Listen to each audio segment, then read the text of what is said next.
Shalom saudaraku, pagi hari ini kita kembali merenungkan firman Tuhan dengan judul Aku Punya Tuhan Yang Besar bersama saya Fani Paendong. Berapa besar keyakinan dan kepercayaan kita kepada Tuhan itu tidak diukur dari banyaknya kata-kata I love you Jesus, aku cinta Yesus, aku sayang pekerjaan Tuhan Yesus dan lain sebagainya. Tapi semuanya itu diuji ketika badai atau masalah itu datang menghampiri kita. Kita tidak bisa memilih badai, namun badailah masalah yang memilih kita. Di dalam Bilangan pasal 13 ayat 17 sampai dengan 20, maka Musa menyuruh mereka untuk mengintai tanah Kanaan. Katanya kepada mereka, pergilah dari sini ke tanah Negeb dan naiklah ke pegunungan. Dan amatilah bagaimana keadaan negeri itu. Apakah bangsa yang mendiaminya kuat atau lemah? Apakah mereka sedikit atau banyak? Dan bagaimana negeri yang didiaminya? Apakah baik atau buruk? Bagaimana kota-kota yang didiaminya?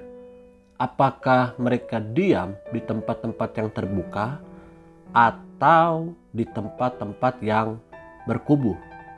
Sekali lagi, atau di tempat-tempat yang berkubu. Dan bagaimana tanah itu? Apakah gemuk atau kurus? Apakah ada di sana pohon-pohonan atau tidak? Tabahkanlah hatimu dan bawalah sedikit dari hasil negeri itu. Waktu itu ialah musim hulu hasil anggur. Yang pertama kita belajar di sini, perintah Musa adalah untuk mengamat-amati, bukan untuk membanding-bandingkan atau menjadi hakim. Tadi kita membaca bahwa di situ Musa bertanya apakah dan bagaimanakah. Terlalu sering kita dalam hidup ini melangkah lebih dan keluar dari perintah Tuhan. Kali lagi Musa menyuruh 12 mengintai bukan untuk memutuskan atau menilai, apalagi membanding-bandingkan, tapi disuruh untuk mengamat-amati, melihat, memperhatikan. Nah, yang kedua kita belajar di sini, Tuhan izinkan kita untuk menikmati hasil dari setiap musim yang kita lalui. Menikmati hasil dari setiap musim yang kita lalui.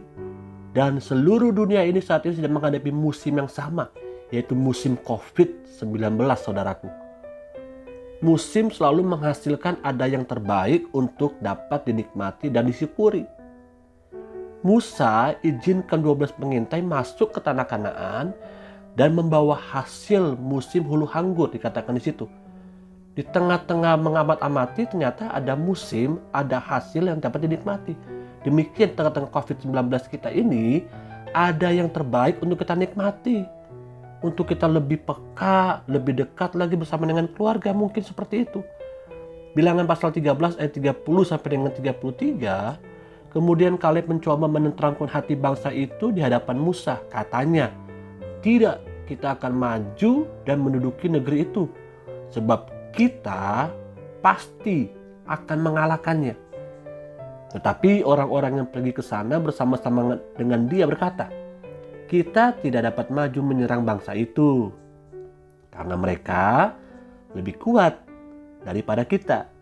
Coba lihat sekali lagi dikatakan di sini, karena mereka lebih kuat daripada kita. Selanjutnya, juga mereka menyampaikan kepada orang Israel kabar busuk. Lihat nih, kabar busuk tentang negeri yang diintai mereka dengan berkata, kita sepakat bahwa negeri itu limpah-limpah susu dan madu. Harusnya kabar baik yang mereka sampaikan.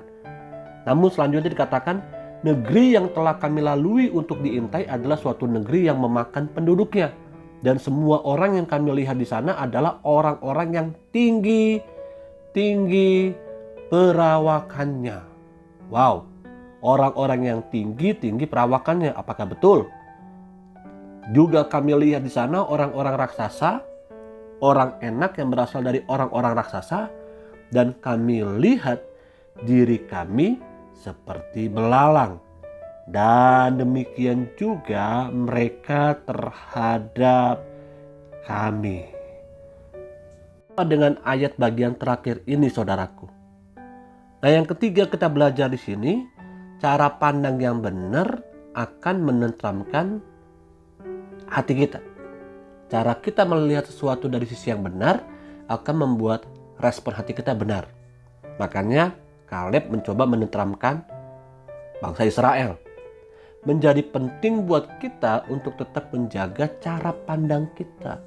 Karena cara pandang kita akan menentukan apa yang ada dalam hati kita dan apa yang keluar dari mulut kita. Seperti Kaleb menenteramkan hati bangsa Israel. Karena dia bersama dengan Yosua punya cara pandang yang benar. Nah, yang keempat kita belajar di sini, jangan lihat diri kita, tapi lihatlah Tuhan di dalam diri kita. Kalau kita memaksa untuk melihat dari sisi kita, dari diri kita, maka ada banyak kekurangan, keterbatasan. Tapi pandanglah dari sisi Tuhan.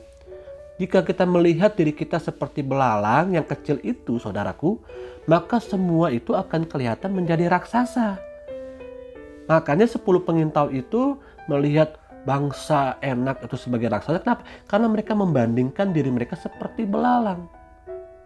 Belalang kecil, namun ketika melihat seorang bayi, maka bayi itu pun akan menjadi raksasa. Cara kita memandang sesuatu itu dapat dilihat dari seberapa besar keyakinan kepercayaan kita kepada tangan Tuhan yang kuat. Tidak heran sekali lagi 10 pengintai itu melihat masalah itu menjadi besar. Karena posisinya mereka diibaratkan seperti seekor belalang. Apa yang membuat hari-hari ini kita menganggap bahwa diri kita kecil dan kita memandang masalah itu menjadi besar? Filipi 4 ayat 13 Rasul Paulus katakan, segala perkara dapat kutanggung di dalam Dia yang memberikan kekuatan kepadaku. Dan kita belajar dari pengalaman Daud ketika menghadapi Goliat. Tidak ada seorang pun yang berani melawan Goliat yang katanya seperti seorang raksasa. Namun Daud berkata, aku datang dalam nama Tuhan. Aku tidak datang dengan tombak dan lembing. Mari kenali Tuhan kita yang besar. Aku punya Tuhan yang besar. Haleluya. Amin.